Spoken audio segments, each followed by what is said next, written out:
नवम और दशम श्रेणी शिक्षार्थीरा আসসালামু আলাইকুম। আমি আশা করি তোমরা সবাই অনেক অনেক ভালো আছো। তো আজকে আমি তোমাদের পদার্থবিজ্ঞান বইয়ের চতুর্থ অধ্যায় কাজ শক্তি ও ক্ষমতা এই অধ্যায়ের গাণিতিক সমস্যা নিয়ে আলোচনা করব। এর আগে আমি এই অধ্যায়ের 7টি লেকচার আমি আপলোড করেছি। আজকেরটা সহ হবে 8 নম্বর লেকচার। তো দেখো আমি প্রথমে এখানে একটা অঙ্ক দিয়েছি, সেই অঙ্কটা কত?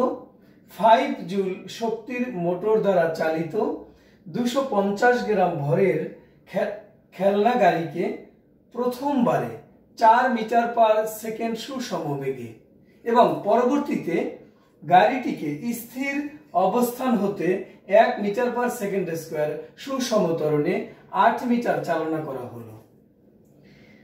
দেখো প্রথম প্রশ্ন, দ্বিতীয়বারে উল্লেখিত দূরত্ব অতিক্রম করতে গাড়িটির কত সময় লাগবে? উভয় ক্ষেত্রে গাড়িটির কর্মদক্ষতার কোনো পরিবর্তন হলো কি? দ্বিতীয় প্রশ্ন, উভয় ক্ষেত্রে গাড়িটির কর্মদক্ষতার কোনো পরিবর্তন হলো কি? গাণিতিক বিশ্লেষণ দাও। তো এখানে দেখো এই যে প্রথম প্রশ্নে কি বলছে? দ্বিতীয় ক্ষেত্রে। তাহলে শিক্ষার্থীরা এই যে পরবর্তীতে কথাটা লেখা আছে, এর পূর্বে হলো প্রথম ক্ষেত্রে এবং পরবর্তীতে এখান থেকে শুরু হবে দ্বিতীয় ক্ষেত্রে। তাহলে দেখো পরবর্তীতে গাড়িকে স্থির, এখানে কি লেখা আছে? স্থির। তার মানে গাড়িটার আদিবেগ u = 0 মিটার পার সেকেন্ড। তারপরে ত্বরণ কত? 1। তাহলে ত্বরণ a = 1 metre per second square. তারপরে সুষম ত্বরণে চলে 8 মিটার চালনা করা হলো। দূরত্ব কত? s = 8 metre. তো এখানে কি চাইছে দেখো, কত সময় লাগবে? তাহলে সময় কত? t = what?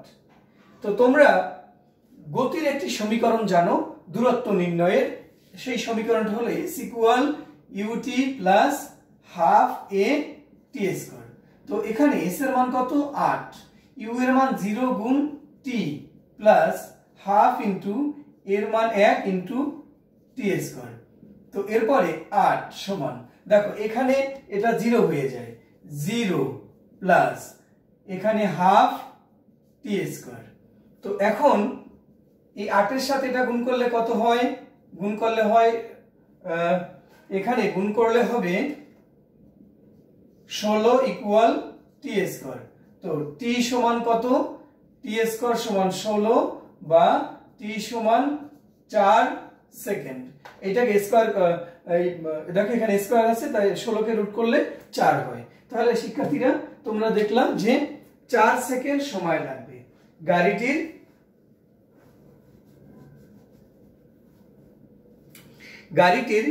8 মিটার অতিক্রম করতে 4 সেকেন্ড সময় লাগবে। আচ্ছা, এরপরে আজকের দ্বিতীয় প্রশ্ন, উভয় ক্ষেত্রে গাড়িটির কর্মদক্ষতার কোনো পরিবর্তন হলো কি? তো আমরা দেখি উভয় ক্ষেত্রে গাড়িটির কর্মদক্ষতার পরিবর্তন হলো কি হলো না। আমরা আগে কর্মদক্ষতা বের করব। কর্মদক্ষতা বের করে দেখব যে উভয় ক্ষেত্রে কি কর্মদক্ষতা একই না ভিন্ন। তো দেখো প্রথম ক্ষেত্রে কি, দেখো যে মোটর দ্বারা গাড়িটা চালনা করা হলো সেই মোটরের প্রদত্ত শক্তি এখানে কত দেয়া আছে? প্রদত্ত শক্তি দেয়া আছে 5 জুল। তাহলে প্রদত্ত শক্তি E প্রাইম সমান 5 জুল। এখন আমি দেখব যে এই গাড়িটা যে চললো, এই মোটর দ্বারা গাড়িটা চালনা করা হলো, এতে কার্যকর শক্তি কত? কার্যকর শক্তি যদি আমরা বের করতে পারি তাহলেই আমরা কর্মদক্ষতা বের করতে পারবো। তো দেখো এখানে কার্যকর শক্তি হলো আসলে কৃত কাজ। এই যে মোটর দ্বারা গাড়িটা চালনা করা হলো, এই গাড়িটার 4 মিটার পার সেকেন্ড বেগ প্রাপ্ত হয়েছে। এই যে গাড়িটা এই যে বেগ অর্জন করলো, এই বেগ অর্জন করতে যে কাজ হয়েছে সেটাই হলো এখানে লব্য কার্যকর শক্তি। এখন তোমরা জানো যে কাজ হলো W = Fs।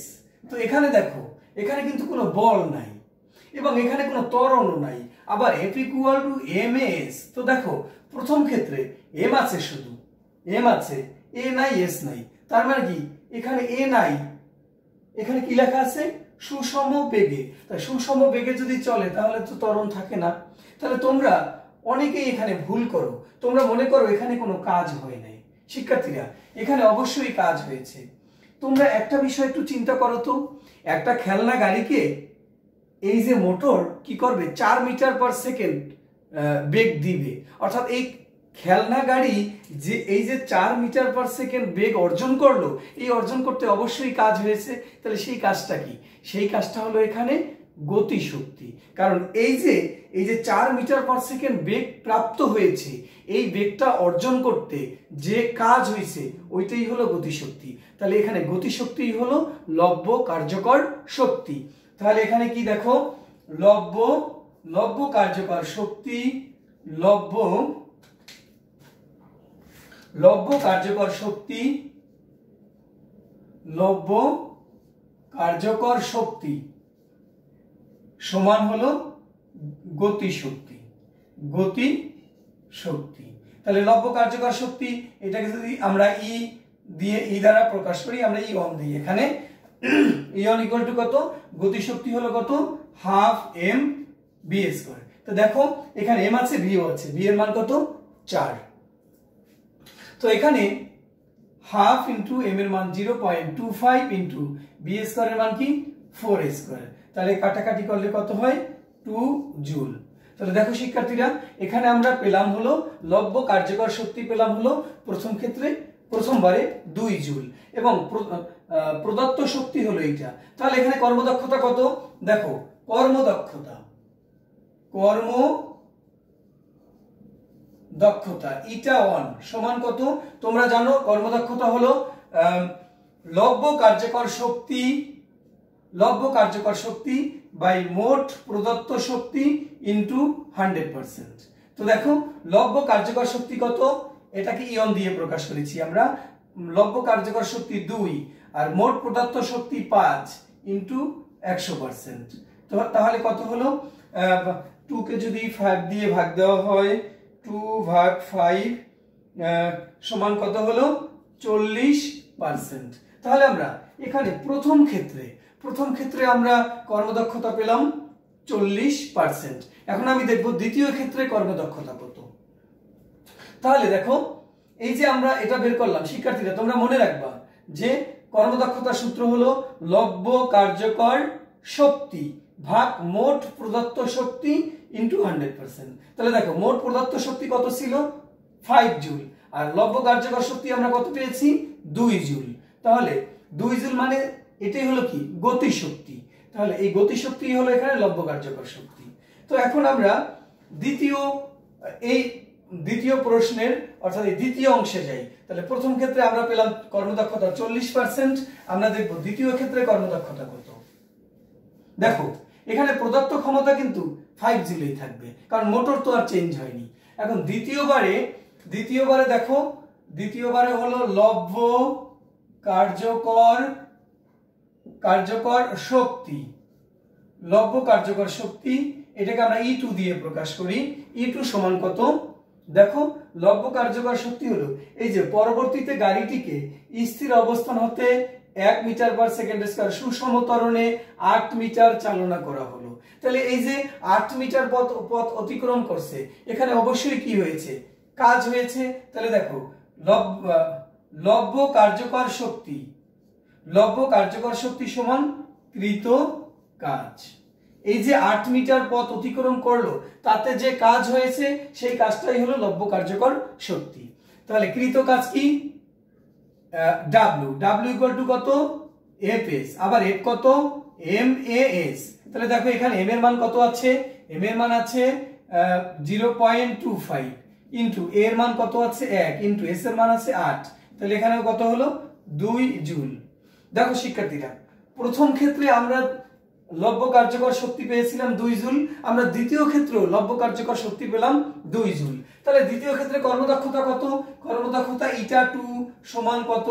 লব্য কার্যকর শক্তি ভাগ মোট প্রদত্ত শক্তি ইনটু 100%। তাহলে লব্য কার্যকর শক্তি কত? 2, প্রদত্ত শক্তি কত? 5 ইনটু 100%। তাহলে কত হলো? 40%। তার মানে এখানে কোনো কর্মদক্ষতার কোনো পরিবর্তন হয়নি, কর্মদক্ষতা সমান ছিল। তাহলে তোমরা এখানে কি লিখবা? যে উভয় ক্ষেত্রে গাড়িটির কর্মদক্ষতার কোনো পরিবর্তন হয়নি। আচ্ছা শিক্ষার্থীরা, তোমরা এবার দ্বিতীয় প্রশ্নটা দেখো।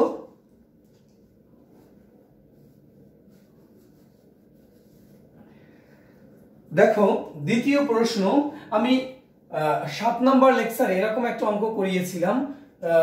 তো এখানে অঙ্কটা একটু ব্যতিক্রম আছে, তোমরা অঙ্কটা পড়লে ভালোভাবে বুঝতে পারবে।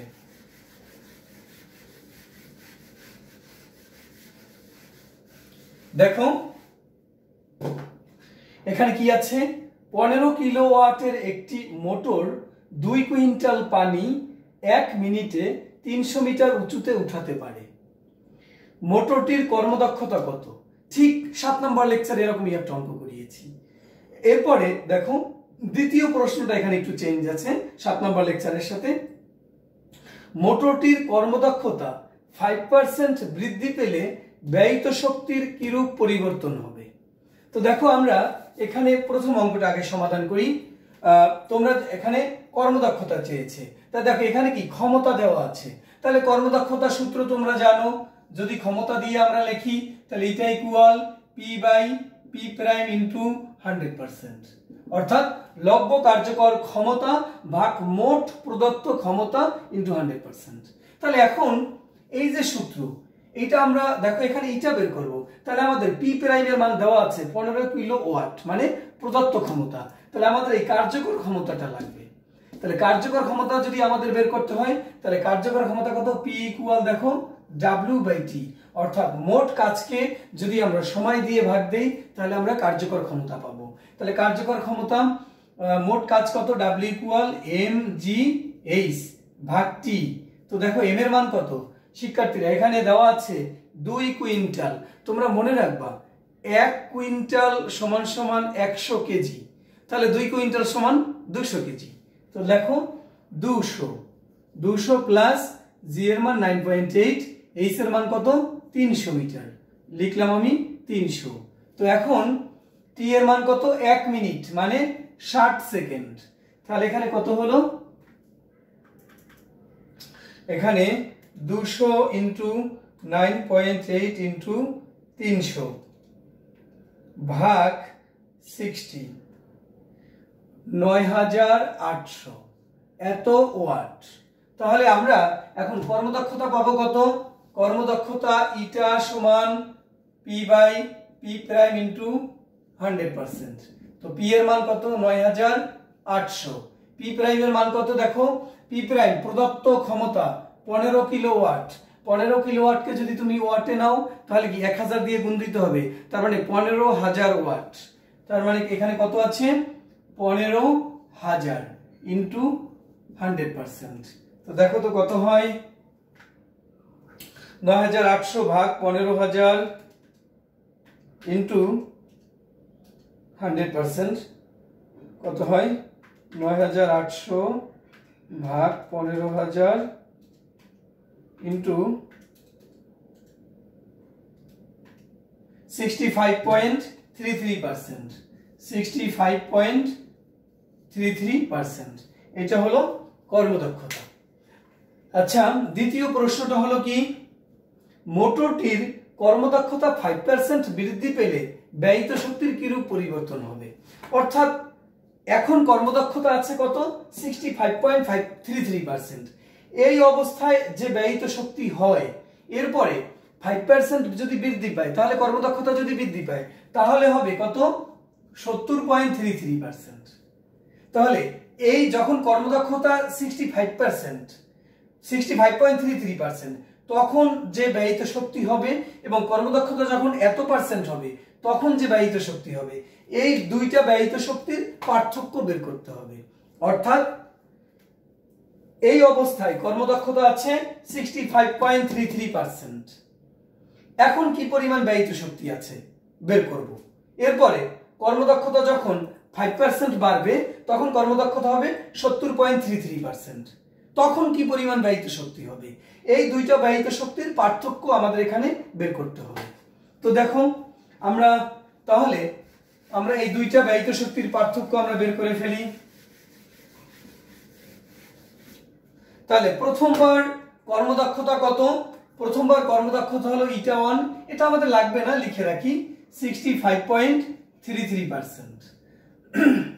যখন কর্মদক্ষতা 65.33%, তখন এই কাজ করতে সময় লাগছে 1 মিনিট।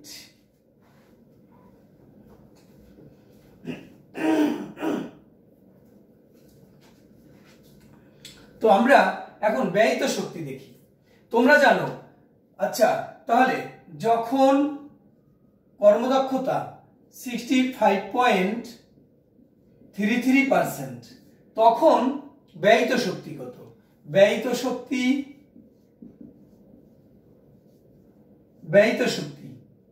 E1 সমান হলো P prime T। P prime হলো কি মোট প্রদত্ত শক্তি, আর T হলো কি সময়। এটা কিভাবে বের করে তুমি দেখো শিক্ষার্থীরা, আমরা জানি P equal W by T, তাহলে W ইকুয়াল টু কত? PT। তাহলে W হলো কি এখানে কৃত কাজ, তাহলে কৃত কাজই হলো এখানে ব্যয়িত শক্তি। তাহলে এই কাজ আর শক্তি যেহেতু একই রকম, একই কথা, তাহলে আমরা কি বলতে পারি? E equal PT। এখান থেকে এই সমীকরণটা পেয়েছি। শিক্ষার্থীরা এরপরে তোমরা একটা প্রশ্ন করো যে এখানে P প্রাইম কেন, P হলো না কেন? Pও তো হতে পারতো। শিক্ষার্থীরা এই ব্যাখ্যাটা আমি আগের ক্লাসে আমি দিয়েছি।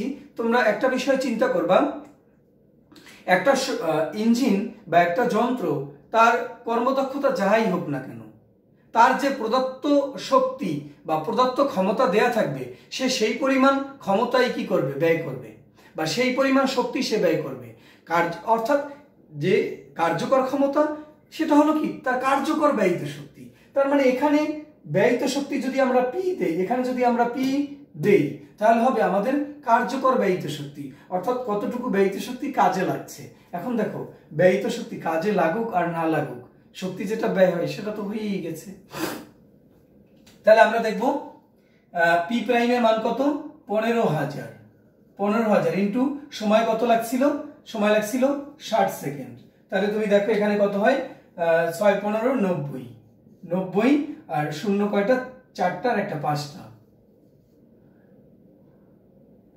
3টা আর একটা 4টা, 1 2 3 4 5। আচ্ছা এত জুল, তার মানে 9 লক্ষ জুল শক্তি হলো যখন কর্মদক্ষতা এত %, তখন ব্যয়িত শক্তি 9 লক্ষ জুল।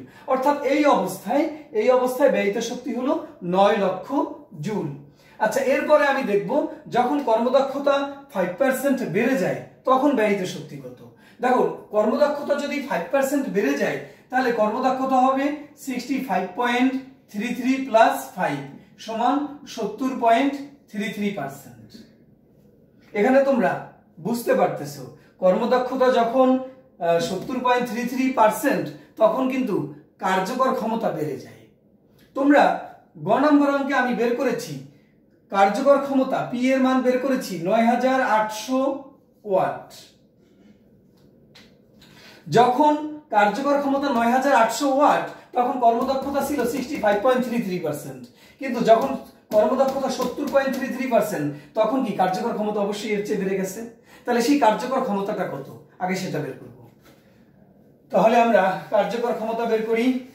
দেখো এখানে আমরা মনে রাখি, প্রথমবারে আমরা ই ব্যয়িত শক্তি পেলাম কত? E1 পেলাম হলো 9 লক্ষ জুল। আচ্ছা এরপরে আমরা দেখো কার্যকর ক্ষমতা যদি P হয়, আমরা জানি eta equal P by P prime into 100%।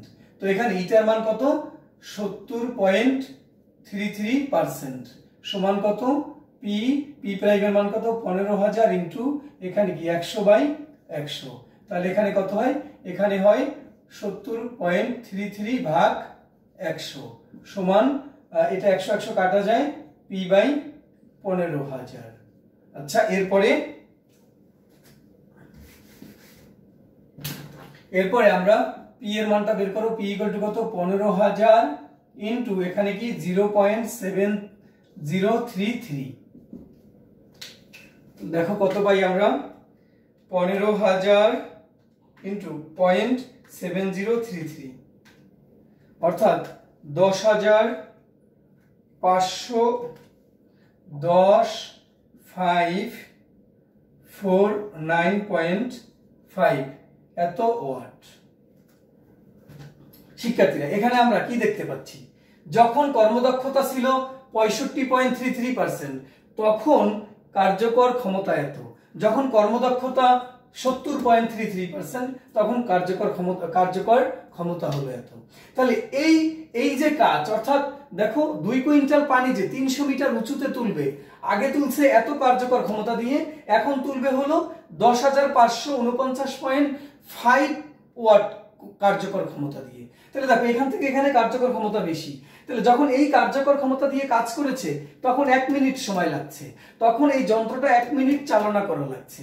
কিন্তু যখন এই এত ওয়াট ক্ষমতা দিয়ে কাজ করবে তখন আমি দেখব সময় কত লাগবে। তাহলে দেখো আমরা এখন সময়টা বের করব। সময় কত? দেখো P ইকুয়াল mgh/t। তো T ইকুয়াল কত? mgh/p। এখন এখানে m এর মান হলো 200, 2 কুইন্টাল, ইন্টু g এর মান 9.8, ইন্টু h এর মান 300, আর p এর মান হলো 10,549.5। তাহলে আমরা দেখবো এখানে কত পাই আমরা। 200 ইন্টু 9.8 ইন্টু 300 ভাগ 10,549.5, তাহলে কত হলো? 55.737, 55.737223। তো এখানে দেখো এত সেকেন্ড সময় লাগবে। তোমরা একটু ভালো করে চিন্তা করো, পূর্বে সময় লাগছে 1 মিনিট, তার মানে ওই কাজ করতে পূর্বে 1 মিনিট যন্ত্রটা চালনা করা লাগছে, এখন চালনা করা লাগবে 55.73723 সেকেন্ড এত। তাহলে দেখো পূর্বের থেকে সময় কম লাগতেছে, তাহলে তখন পূর্বে শক্তি ব্যয় করছে 1 মিনিট ধরে, আর এখন শক্তি ব্যয় করবে 55.73 সেকেন্ড ধরে। তাহলে দেখি এখন কতটুকু শক্তি ব্যয় করে। তাহলে পরবর্তীতে এখন দেখো ব্যয়িত শক্তি E2 সমান কত? P prime T। আচ্ছা এখানে আমরা একটা কাজ করি, T অন দিয়ে দিই। তো এখানে T অন, তাহলে P প্রাইম T অন। তো এখন P প্রাইম এর মান কত? 15,000, ইন্টু T এর মান কত? 55.73723। তো দেখো এখানে কত হয়, এখানে হলো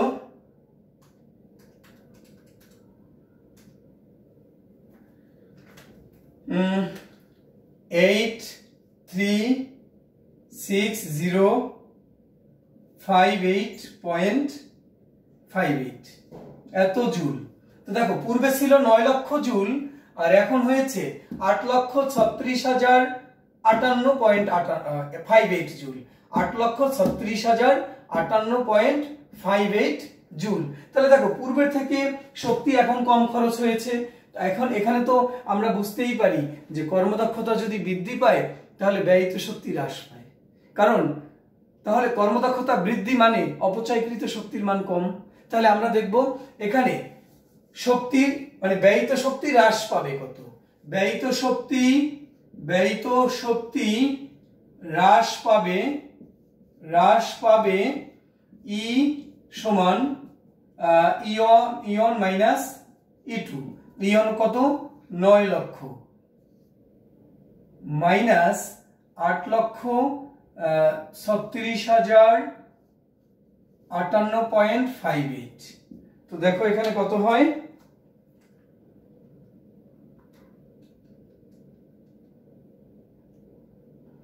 63,941.41, আচ্ছা 41.42 এত জুল। তাহলে আমরা দেখো পূর্বে ব্যয়িত শক্তি ছিল 9 লক্ষ জুল, যখন কর্মদক্ষতা 5% বৃদ্ধি পেয়েছে তখন ব্যয়িত শক্তি এত জুল, তার মানে পূর্বের থেকে ব্যয়িত শক্তি কম, তার মানে ব্যয়িত শক্তি এখন হ্রাস পেয়েছে এত জুল। তাহলে শিক্ষার্থীরা আজকে এই পর্যন্তই থাক, খোদা হাফেজ।